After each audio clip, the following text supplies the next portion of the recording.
कामदेव के नामों का निर्देश, उसका रति के साथ विवाह तथा कुमारी संध्या का चरित्र, वशिष्ठ मुनि का चंद्रभाग पर्वत पर उसको तपस्या की विधि बताना। ब्रह्मा जी कहते हैं, मुनि, तदनंतर मेरे अभिप्राय को जानने वाले मारीच आदि मेरे पुत्र सभी मुनियों ने उस पुरुष का उचित नाम रखा। दक्ष आदि प्रजापतियों ने उसका मुंह देखते ही परोक्ष के भी सारे वृतांत जानकर उसे रहने के लिए स्थान और पत्नी प्रदान की। मेरे पुत्र मारीच आदि द्विजों ने उस पुरुष के नाम निश्चित करके उससे यह युक्तियुक्त बात कही। ऋषि बोले, तुम जन्म लेते ही हमारे मन को भी मथने लगे हो, इसीलिए लोक में मम्मत नाम से विख्यात हो गए। अनुभव, तीनों लोकों में तुम इच्छा अनुसार रूप धारण करने वाले हो, तुम्हारे समान दूसरा कोई नहीं है। अतः काम रूप होने के कारण तुम काम के नाम से भी विख्यात होगे। लोगों को मदमस्त बना देने के कारण तुम्हारा एक नाम मदन होगा। तुम बड़े दर्प से उत्पन्न हो, इसलिए दर्पक कहलाओगे, और सदर्प होने के कारण जगत में कंदर्प नाम से तुम्हारी ख्याति होगी। समस्त देवताओं का सम्मिलित बाल पराक्रम भी तुम्हारे समान नहीं होगा, अतः सभी स्थानों पर तुम्हारा अधिकार होगा। तुम सर्वव्यापी होगे। जो आदि प्रजापति हैं, वे सब पुरुषों में श्रेष्ठ दक्ष तुम्हारी इच्छा के अनुरूप पत्नी स्वयं देंगे। वह तुम्हारी कामनी तुमसे अनुराग रखने वाली होगी। ब्रह्मा जी ने कहा, मुने, तदनंतर मैं वहां से आदर्श हो गया। इसके बाद दक्ष मेरी बात का स्मरण करके कंदर्प से बोले, कामदेव, मेरे शरीर से उत्पन्न हुई यह कन्या सुंदर रूप और उत्तम गुणों से सुशोभित है। तुम इसे अपनी पत्नी बनाने के लिए ग्रहण करो। यह गुणों की दृष्टि से सर्वथा तुम्हारे योग है। महातेजस्वी मनोभव, यह सदा तुम्हारे साथ रहने वाली तथा तुम्हारी रुचि के अनुसार चलने वाली होगी। धर्मतः यह सदा तुम्हारे अधीन रहेगी। ऐसा कहकर दक्ष ने अपने शरीर के पसीने से प्रकट हुई उस कन्या का नाम रति रखकर उसे अपने आगे बैठाया और कंदर्प को संकल्प पूर्वक उसे सौंप दिया। नारद, दक्ष की यह पुत्री रति बड़ी रमणीय और मुनियों के मन को भी मोह लेने वाली थी। उसके साथ विवाह करके कामदेव को भी बड़ी प्रसन्नता हुई। अपनी रति नामक सुंदरी स्त्री को देखकर उसके हाव भाव आदि से अनुरंजित हो कामदेव मोहित हो गया। तात उस समय बड़ा भारी उत्सव होने लगा, जो सबके सुख को बढ़ाने वाला था। प्रजापति दक्ष इस बात को सोचकर बड़े प्रसन्न थे कि मेरी पुत्री इस विवाह से सुखी है। कामदेव को भी बड़ा सुख मिला, उसके सारे दुख दूर हो गए। दक्ष कन्या रति भी कामदेव को पाकर बड़ी प्रसन्न हुई। जैसे संध्या काल में मनोहारिणी विद्युन माला के साथ मेघ शोभा पाता है, उसी प्रकार रति के साथ प्रिय वचन बोलने वाला महादेव बड़ी शोभा पा रहा था। इस प्रकार रति के प्रति भारी मोह से युक्त रतिपति कामदेव ने उसे उसी तरह अपने हृदय के सिंहासन पर बैठाया, जैसे योगी पुरुष योग विद्या को हृदय में धारण करता है। इसी प्रकार पूर्ण चंद्रमुखी रति भी उस श्रेष्ठ पति को पाकर इस तरह सुशोभित हुई, जैसे श्री हरि को पाकर चंद्रनायना लक्ष्मी शोभा पाती है।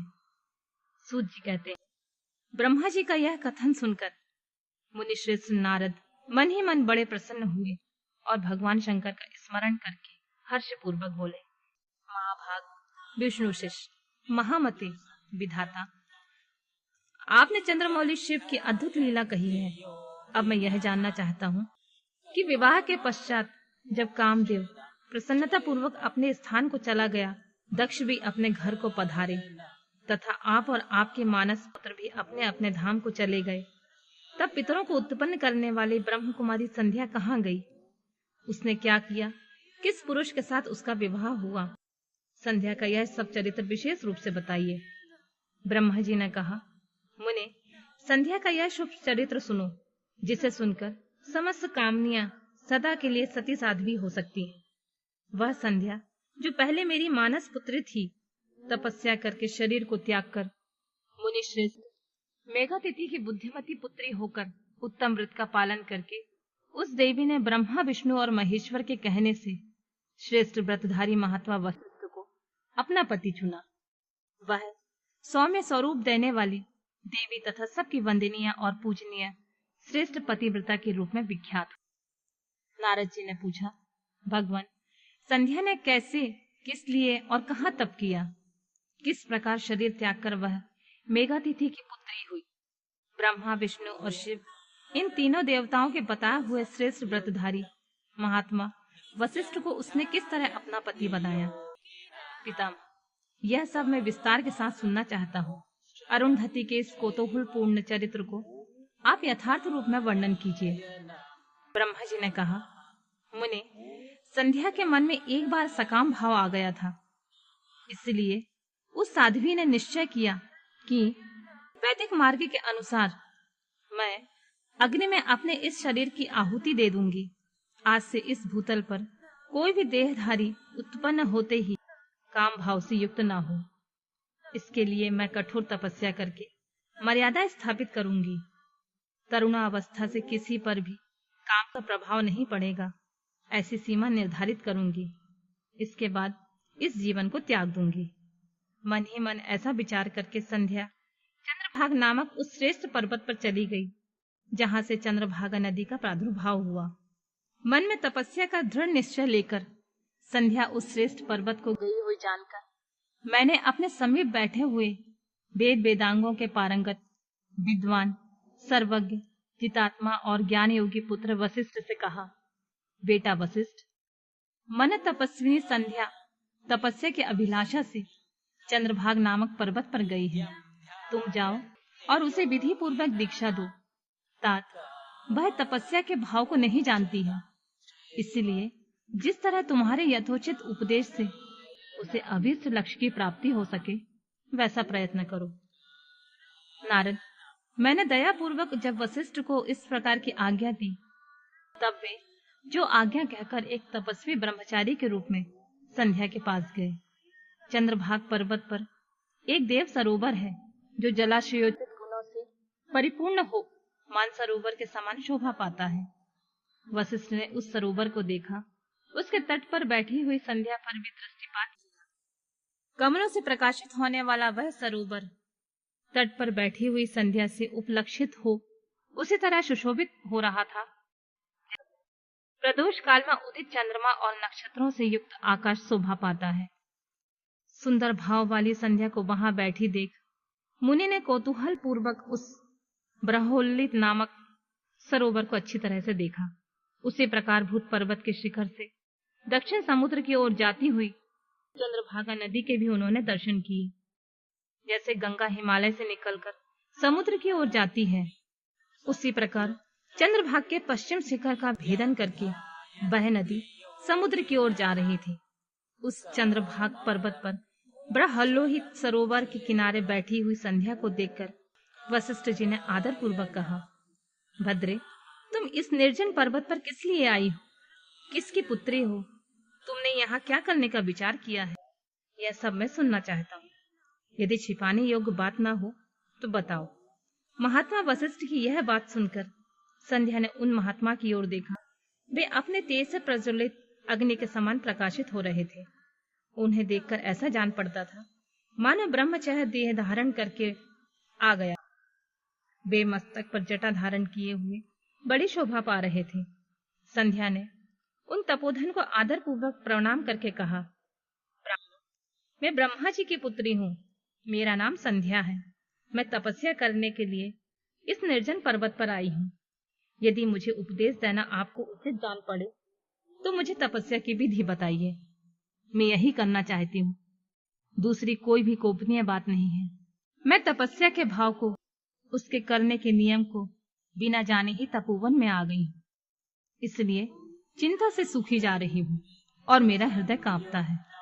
संध्या की बात सुनकर ब्रह्म वेताओं में श्रेष्ठ वशिष्ठ जी ने, जो स्वयं सारे कार्यों के ज्ञाता हैं, उससे दूसरी कोई बात नहीं पूछी।